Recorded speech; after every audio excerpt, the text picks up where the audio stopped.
ఈ వీడియోను మీకు సమర్పిస్తున్నవారు Godavari Krishna cooperative society limited. Anivara Asthanam అనేది తిరుమల శ్రీ వెంకటేశ్వర స్వామివారి ఆలయంలో ప్రతి ఏటా అత్యంత వైభవంగా నిర్వహించే ఒక ముఖ్యమైన ఆలయ ఉత్సవం. ఇది ఆలయ పరిపాలన, ఆర్థిక సంవత్సరానికి ముగింపు, అలాగే కొత్త సంవత్సరానికి ప్రారంభ సూచకంగా భావించబడుతుంది.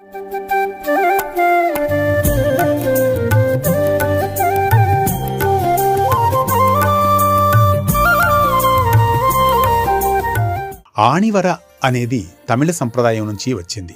ఆణి తమిళ మాసం సాధారణంగా జూన్ జూలై కాలం, వర ముగింపు లేదా వార్షిక లెక్కల సమర్పణ అనే అర్థంలో ఉపయోగించబడుతుంది. అందువల్ల ఆణి మాసంలో జరిగే వార్షిక ఆస్థానమే ఆణివర ఆస్థానంగా ప్రసిద్ధి. ఎందుకు నిర్వహిస్తారంటే, పూర్వకాలంలో రాజులు తమ రాజ్యంలోని దేవాలయాలను పరిపాలించేవారు.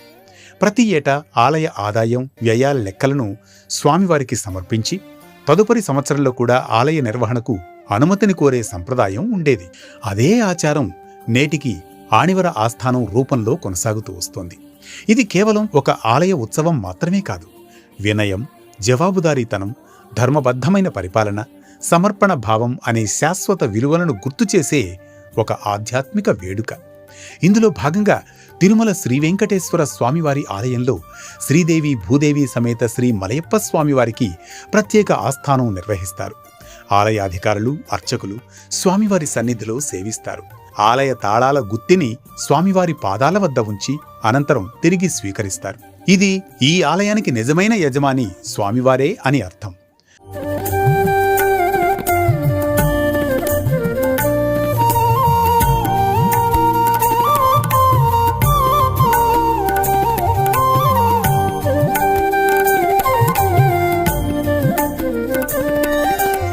తాము ఆయన సేవకులం అనే భావానికి ప్రతీక.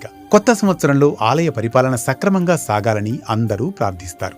ఆణివర ఆస్థానం కేవలం ఒక ఆలయ ఉత్సవం మాత్రమే కాదు, మనం సంపాదించింది, సాధించింది అంతా భగవంతుని అనుగ్రహమే అనే విషయాన్ని నేర్పే ఆధ్యాత్మిక సంప్రదాయం. అలాగే బాధ్యత, పారదర్శకత, ధర్మబద్ధమైన నిర్వహణ ఎంత ముఖ్యమో కూడా సమాజానికి గుర్తు చేసే ఉత్సవం కూడా.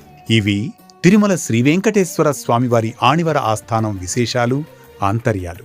ఇలాంటి మరో భక్తిరాగం, ధర్మదీపంతో మళ్లీ కలుద్దాం రేపటి పరమార్థంతో.